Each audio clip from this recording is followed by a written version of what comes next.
আগামীতে আমরা যদি দেশ পরিচালনার সুযোগ পাই, ওই এলাকার যিনি কাউন্সিলর হবেন, যিনি মেয়র থাকবেন, এমপি যিনি হবেন, বৎসরে 4 বার তাদেরকে এই নদীর পানিতে গোসল করানো হবে। 3 মাস পর পর নদীর পানিতে গোসল করবেন। কারো জানা থাকবে না কোন দিন সেই ডেট, একই ডেটে সবাই না, ভিন্ন ভিন্ন ডেটে। কাজে এই নদীর পানিকে মুক্তার মতো পরিষ্কার রাখতে তারা বাধ্য হবে। যেই মেয়র, যেই জনপ্রতিনিধি এই দায়িত্ব পালনে ব্যর্থ হবেন, তাকে বরখাস্ত করা হবে। সমাজকে অসুস্থ রেখে কিসের মাতব্বরি আর তোমার নেতাগিরি? সমাজের দায়িত্ব যিনি পালন করতে পারবেন চৌকিদার হিসেবে, তার হাতেই সম্মানের চাবি তুলে দেওয়া হবে ইনশাআল্লাহ।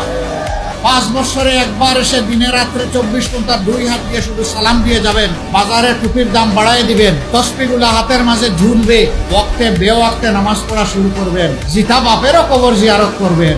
এগুলা বাদ দেন। আপনি যদি আল্লাহকে ভয় করেন, নির্দিষ্ট কোনো ধর্ম যদি আপনি সম্মান করেন, অনুসরণ করেন, আপনি সারাটা বছর করেন।